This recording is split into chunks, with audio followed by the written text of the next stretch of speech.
Bom dia, pessoal. Hoje eu vou falar um pouquinho sobre o livro do Saulo Ramos, O Código da Vida.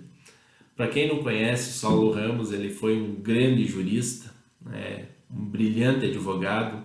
Ele atuou em causas memoráveis. Se vocês consultarem hoje na internet, vocês terão um pouquinho do perfil dele. Faleceu em 2013, infelizmente, mas nos deixou grandes legados. E aqui nesse livro ele conta um pouco da sua vida, um pouco de tudo ele fala aqui. Ele inicia o livro, com a história de um dos maiores casos da sua vida, como eu dizia, que chegou até seu escritório numa bela manhã lá em São Paulo, um senhor muito nervoso e choroso e que necessitava falar muito com o Dr. Saulo Ramos.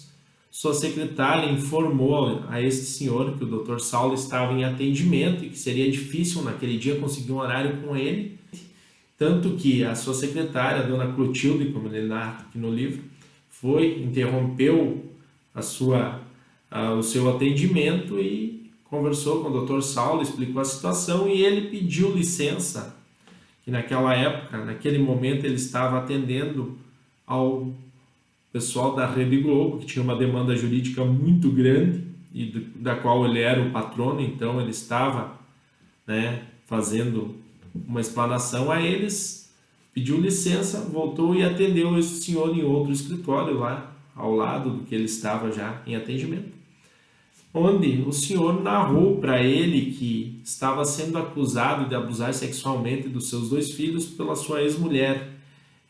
Muito nervoso, muito choroso, e o Saulo Ramos, ao analisar toda aquela fala desse senhor, ao analisar os fatos que ele lhe narrava, o Saulo entendeu que este pai estava sofrendo uma acusação infame, uma acusação que não existia. Ele percebeu que o senhor este falava a verdade, amava muito seus filhos e não tinha como isso ter acontecido. Então ele aceitou a causa e começou a atuar nesta causa. Eu não vou falar qual foi o resultado, vocês se interessarem, vocês vão ter que ler o livro para saber ao final. Mas enquanto ele conta sobre este grande caso da sua vida, ele faz também toda a sua história, começando lá no período dos militares até os dias em que ele faleceu, em 2013. Ele foi também participante do governo do Jânio Quadros, ele conta aqui, já naquela época ele atuava em Brasília, nos bastidores.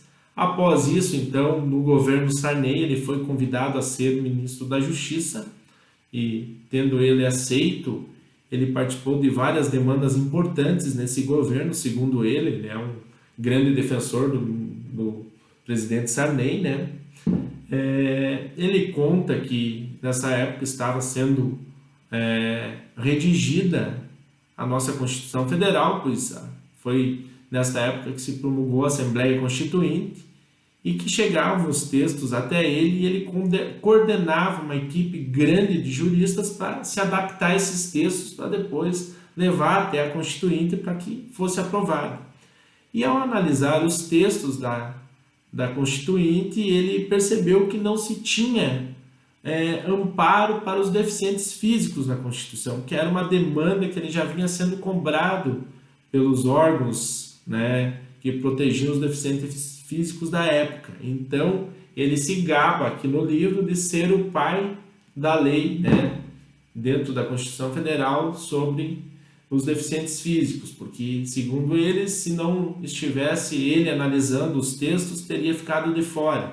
Então, ele tem essa participação também na Constituição Federal.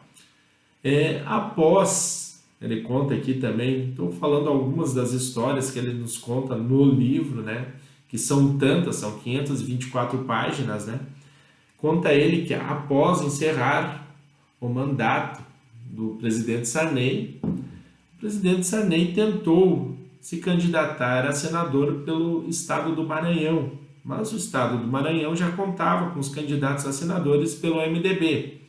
Então, ou ele teria que se filiar a outro partido ou achar uma outra forma. Como ele não queria sair do MDB, ele foi para o Amapá, mas no Amapá ele nunca teve residência e nunca teve domicílio eleitoral. Então, após ele ter se registrado lá, alguns partidos entraram, né, contra essa candidatura dele pelo Amapá, alegando estas condições. E isto foi parar no STF. E ao ser julgado no STF, esse julgamento aí caiu nas mãos do Celso de Mello.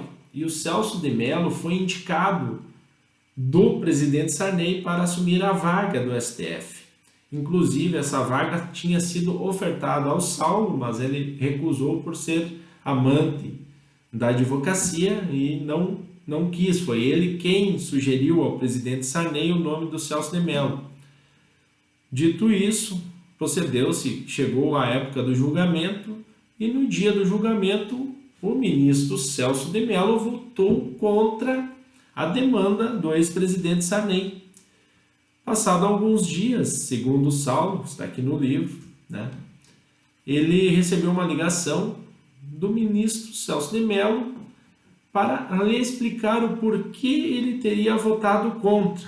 O Saulo diz aqui no livro que não teria necessidade de explicação, né, porque cada juiz, cada ministro deve votar de acordo com a sua consciência, de acordo com a lei. Mas o Celso de Mello, segundo o Saulo Ramos, né, segundo ele, aqui no livro, diz a ele via telefone que votou contra porque a demanda já estava ganha pelo lado do presidente Sarney, pois os outros ministros já tinham votado a favor do mesmo, e que, como o jornal Globo da época dizia que ele votaria a favor porque fora um indicado do presidente Sarney, ele fez questão de votar contra para demonstrar que ele não atendia aqueles critérios que o jornal dizia.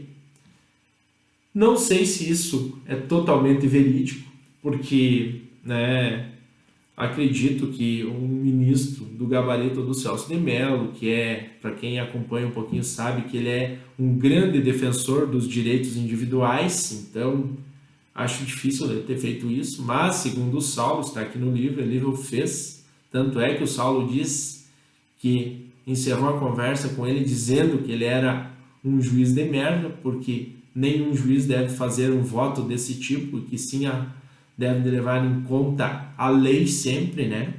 O que está dito na lei tem que ser seguido, e que após isso ele nunca mais falou com o Celso de Mello. Histórias dele aqui no livro. Passados esses episódios, né, ele continua contando sobre o caso, então ele faz todo o desenrolar do caso, inclusive, claro, ele não usa os nomes verídicos das pessoas para preservar suas identidades, usa pseudônimos, né, vai contando tudo o que foi acontecendo no decorrer de todo o processo e também faz uma análise muito criteriosa do governo Fernando Henrique Cardoso, dos dois governos do ex-presidente Lula e também do primeiro da Dilma, né? Que após isso ele veio a falecer, infelizmente, porque senão ele teria muito conteúdo para continuar essa análise, porque após 2013 a gente teve todos os desenrolares, né, da Operação Lava Jato. Mas ele mesmo, sem ter a oportunidade de conhecer o resultado com a prisão do Lula, o próximo impeachment da Dilma e tal, ele dizia aqui nos livros que foi os governos mais corruptos da história do Brasil. Ele diz aqui no livro que o PT promoveu no Brasil o maior saque que já se pôde acompanhar na história deste país, né? Então ele era um grande crítico ferrenho do governo do PT, e ele explana bem isso aqui no livro.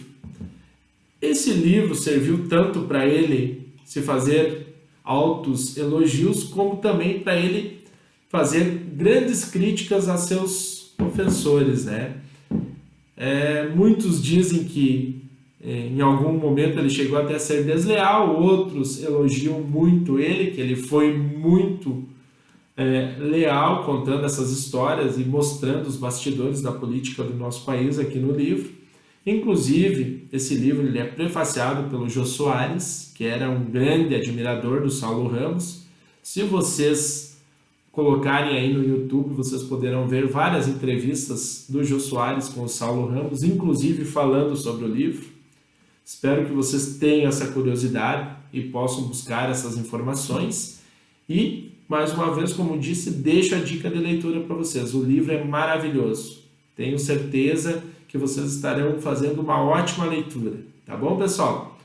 Tenham todos um bom dia e uma ótima semana. Até a próxima!